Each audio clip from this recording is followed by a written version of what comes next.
Good evening, everyone. It's Michael from MMR coming to you for a long overdue episode of MMR. As you don't know, that stands for Michael's Movie Reviews. Now, I haven't done one of these in a long time. Part of it is because we've been busy with other projects. Part of it is I just haven't found a film that I've been inspired to talk about. There's been a couple opportunities for some, but then as I watch it and think about it, it's like, nah, I don't really want to discuss that right at this moment. But there's been a movie that's been on my mind for a while, and I decided to rewatch it after probably 2 or 3 years of not seeing it. And I thought this would be a perfect opportunity to reboot the series and start this up again. Maybe it'll last, maybe it won't, who knows. But the film I'm going to be discussing today is a 1997 flick starring Keanu Reeves and Al Pacino called The Devil's Advocate. Now, I'm going to be reviewing the unrated director's cut of this, which I've seen this movie multiple times since it came out in 1997, and honestly, I really can't see any difference between the two, with the exception of the removal of the sculpture that's in John Milton's office, which goes by the name of Ex Nihilo. I don't know if I'm probably not pronouncing that right. It was created by an artist named Frederick Hart at the Washington National Cathedral in Washington, D.C., and he actually sued Warner Brothers for the use of the sculpture that's in the office that looks a lot like this sculpture. So there was a big lawsuit about it, and blah blah blah, yada yada yada. They had to edit it out of any future release past the original 1997 home release of it. So that's the only difference I can see in the two movies, or the two cuts of the movie. But whatever. To get some of the things out of the way that I usually talk about, this movie was released on October 17th, 1997. It had a estimated budget of $57 million, and it only made back $60 million in the States, $152 million worldwide, but it has done about 25-ish million in video releases, rental sales, blah blah blah. So I mean, it's made its money back over the past 17 years or so. But that's not really what I want to discuss in this review. I know I do that a lot in my other reviews, but I really want to talk about the characters of this movie, and particularly the performances in this movie. Keanu Reeves, of course, plays a defense attorney from Gainesville, Florida. He's never lost. He's 64-0.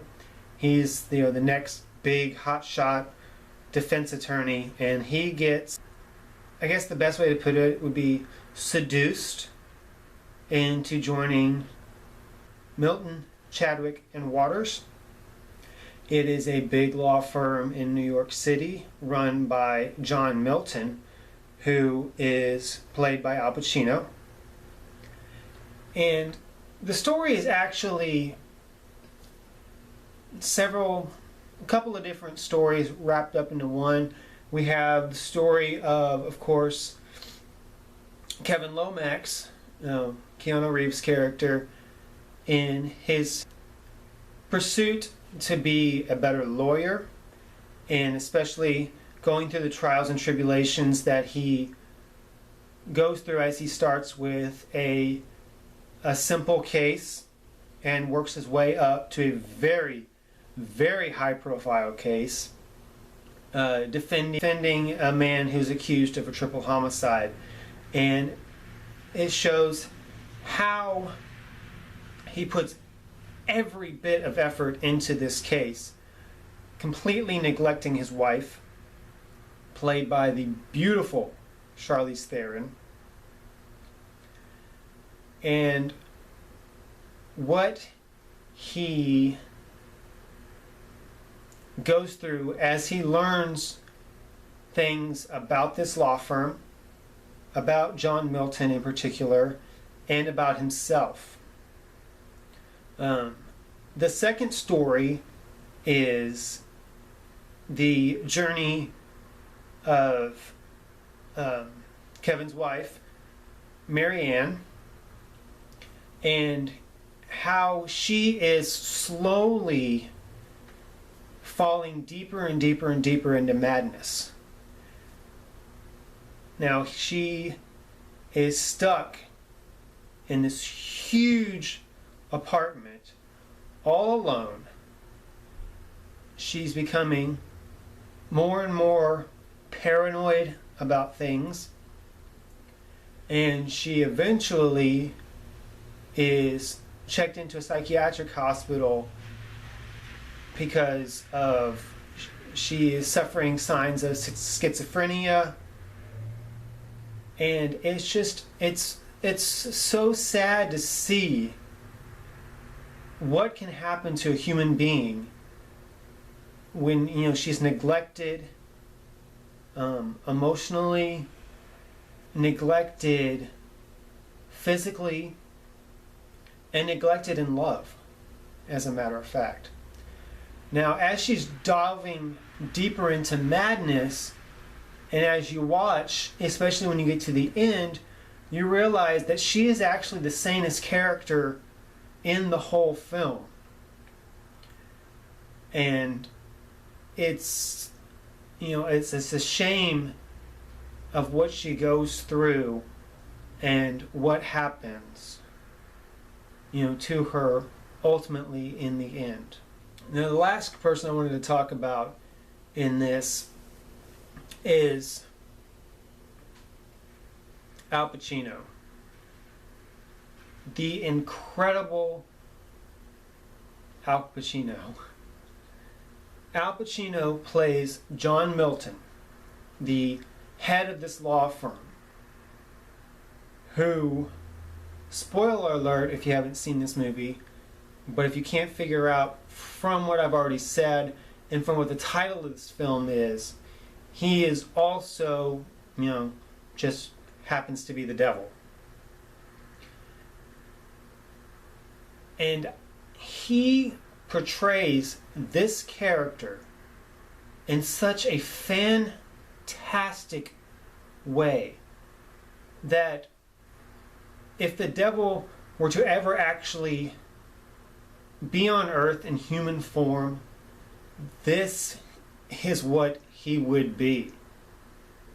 The character of John Milton is so complex, so detailed. He's got his fingers in everything. He's just fantastic. Now, don't get me wrong, I'm not saying that the devil is fantastic. I'm saying that the portrayal of this character is such a fantastic character. Think that this is an alright guy. Now, of course, he's not. Anyone who believes anything about religion, short of Satanism, knows that the devil, Beelzebub, is anything but. But Al Pacino does such a fantastic job of portraying this man that it's just awesome. He can go from one hand of being so caring and charismatic to being downright evil. But evil in a sense of you never see it coming.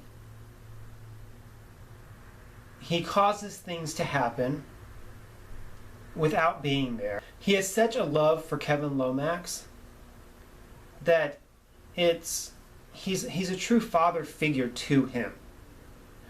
And we find out later that Kevin Lomax is actually his son. And the reason why he's followed him all this time, the reason why he seduced him into coming to New York, is that he wants a family. He wants to take over the world. He wants Kevin to be the father of the Antichrist. And he, being a lawyer, it makes up a good point of lawyers are everywhere.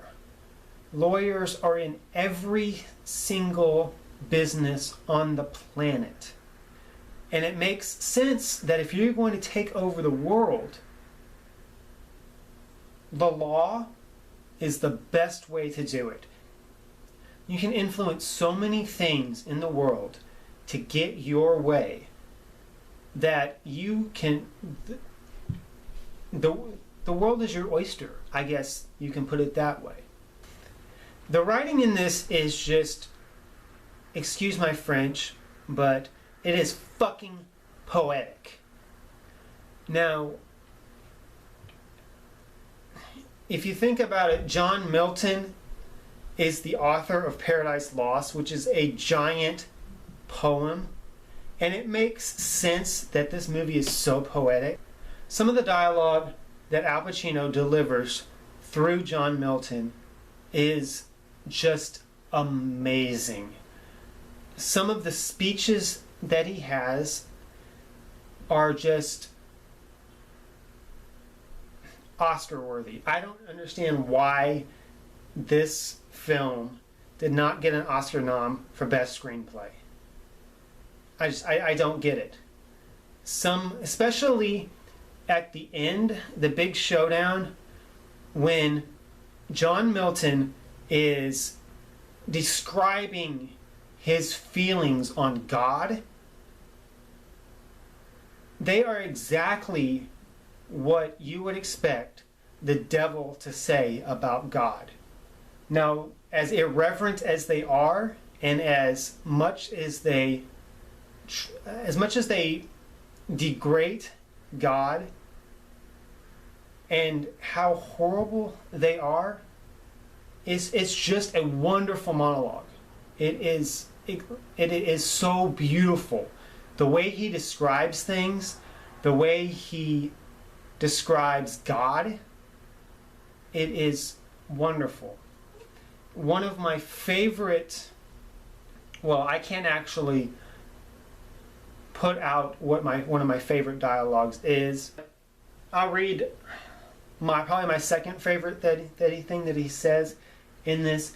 He is discussing humanity and the way the world has become in the 20th century, and how sharp it's gotten, how intense that it has gotten, and he takes credit for it.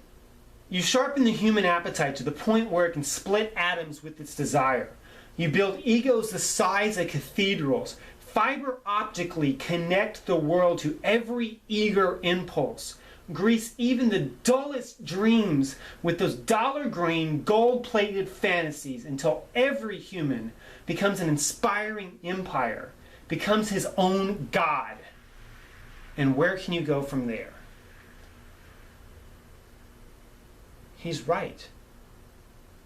We, as humans, have done that. For the most part, have taken it upon ourselves to become gods in our own right. And it's wrong. Humanity can never inspire to be anything but what we are. Because we are human and we have those failures in our lives, we can never be perfect. But he is saying that because of me, humanity could do this. Of course, he is wrong. But I don't know. I don't know what else to say about this. He also describes how he describes free will in the fact that he says free will, it's like butterfly wings.